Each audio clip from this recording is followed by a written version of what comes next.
आपसे बताऊं कि लालू यादव ने आज से 20 साल पहले एमआई का समीकरण का खेल खेला करते थे।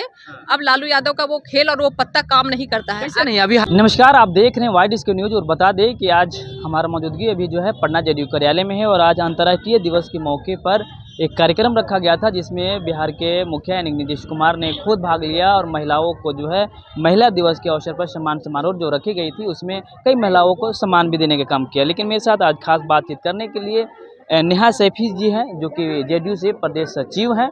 और बता दें कि पश्चिमी चंपारण से छिपटा विधानसभा क्षेत्र से आती हैं।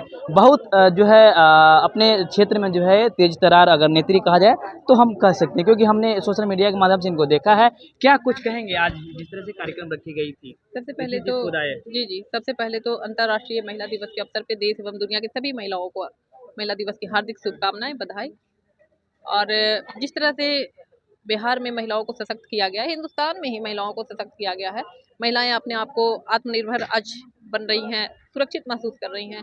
इसलिए हर साल के भांति यहाँ उसी ऊर्जा के साथ अंतर्राष्ट्रीय महिला दिवस जेडीयू के कार्यालय में मनाया गया है, क्योंकि महिलाएं सशक्त हैं, क्योंकि सरकार में नीतीश कुमार है। नेहा जी, एक सवाल है। जब भी नीतीश जी के पास ऐसे जैसे जो मुस्लिम समुदाय के जो लोग आते हैं तो कहीं ना कहीं एक सवाल उठता है कि लालू जी की तरफ क्यों नहीं? आप क्या कहेंगे? लालू जी की तरफ क्यों नहीं, एक महिला होने के नाते अगर मुझसे पूछे, और प्रदेश की सभी महिला तो महिला होती है, वो मुस्लिम हो या हिंदू हो, महिला अपने आप को जिस सरकार में सुरक्षित करती है वो सरकार सिर्फ नीतीश कुमार की सरकार है। क्योंकि आज किसी भी ओकेजन, पार्टी फंक्शन, कहीं जाना हो 12 बजे 1 बजे रात तक पार्टी फंक्शन चलते रहती है। महिलाएं घर से निकल करके शादी फंक्शन में भाग लेने जाती हैं बिना किसी डर, बिना किसी भय के। तो बस सरकार में हम लोग चाहते हैं कि नीतीश कुमार रहे, ताकि ये कानून का राज स्थापित रहे बिहार में। मैंने इसलिए पूछा क्योंकि लालू जी जिस तरह से बिहार में एमवाई समीकरण खड़ा किया है, कहीं ना कहीं उससे एक सवालात पैदा होते हैं कि आखिर दूसरी पार्टियां में एम जो लोग हैं जो बड़े तादाद में जो हैं उधर क्यों जा रहे हैं, उधर नहीं है, इधर क्यों नहीं है? मैं आपसे बताऊं कि लालू यादव ने आज से 20 साल पहले एमआई का समीकरण का खेल खेला करते थे। अब लालू यादव का वो खेल और वो पत्ता काम नहीं करता है। ऐसा नहीं, अभी हाल ही में देख लीजिए ये जो गोपालगंज शहाबुद्दीन साहब का जो बेटे और उसके जो पत्नी थी वो कहीं न कहीं नाराज चल रही थी, चुनाव भी लड़ी, हार भी गई। उसके बाद फिर जब देखा उपचुनाव नजदीकियाँ आई चारों विधानसभा पे तो उन्हें फिर से पार्टी में किया गया। तेजस्वी यादव ने ए टू जेड के बाद किया, फिर अगड़ा पिछड़ा किया, उसके बाद फिर हाँ, मैं इस पे आपको जवाब देती हूँ। क्योंकि शहाबुद्दीन साहब की पत्नी हिना साहब को जिस तरह से उन्होंने पार्टी में लाया, उनको एक भय महसूस हुआ कि अल्पसंख्यक हमारे साथ नहीं है।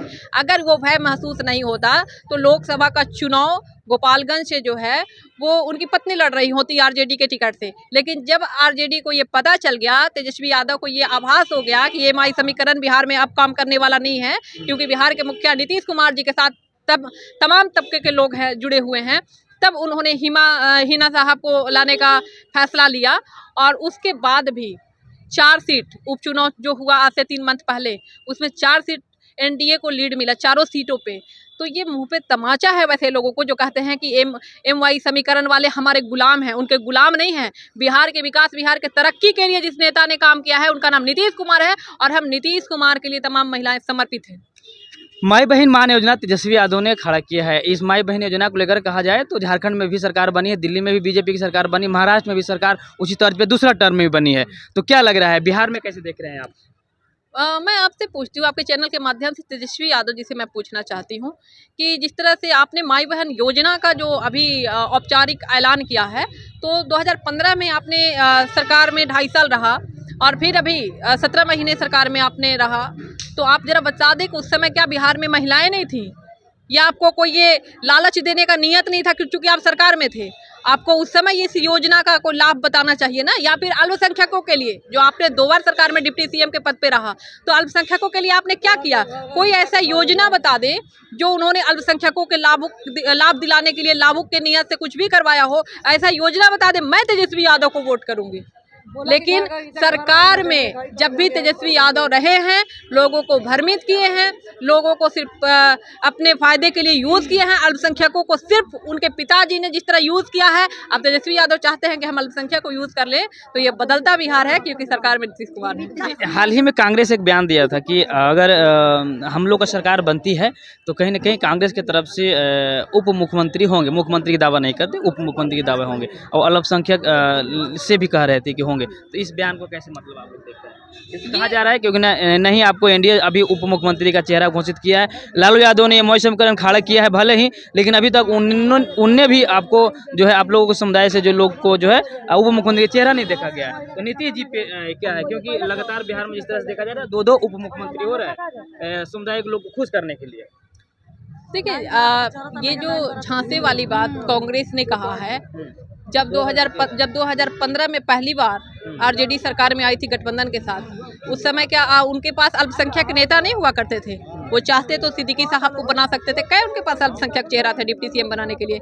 लेकिन पुत्र लोभ, पत्नी लोभ, परिवार लोभ, बेटी लोभ, ये तो उनका नीति है। तो फिर क्या ही वो बिहार के जनता के लिए और बिहार के महिलाओं के लिए, बिहार के अल्पसंख्यकों के लिए करेंगे? अच्छा नेहा जी, एक और सवाल उठ रहे हैं निशांत जी को लेकर के। नीतीश कुमार के जो बेटे हैं, कहीं न कहीं राजनीतिक में अगर आना चाहते हैं तो आप लोग कैसे देखते हैं? युवा हैं बिल्कुल एक युवा होने के नाते उनका स्वागत होना चाहिए। देश के, प्रदेश के तमाम युवाओं को राजनीति में अपना अहम भूमिका देना चाहिए, क्योंकि अगर आप राजनीति को गलत नजरिए से देखते हैं तो सरकार पे सवाल करने का कोई अधिकार आपको नहीं है। क्योंकि राजनीति में अगर आप इंटरेस्ट नहीं रखते हैं, राजनीति का आपको राजनेता कैसा होना चाहिए, आपका नेता कैसा होना चाहिए, अगर युवा इंटरेस्टेड नहीं है तो फिर पेपर पढ़ करके सरकार पे सवाल करने का आपको कोई हक नहीं है। चलिए, आपके सहयोगी को तेजस्वी यादव ने सवाल ठोका है कि कहीं न कहीं जेडीयू को जो है कमजोर होना पड़ा, इसलिए निशांत जी वापस आ रहे हैं, मतलब गद्दी संभालने के लिए बीजेपी कमजोर कर रही है। तेजस्वी यादव क्या कहेंगे, मैं आपको बताऊं, जेडीयू और आरजेडी का फर्क मैं बताता हूँ।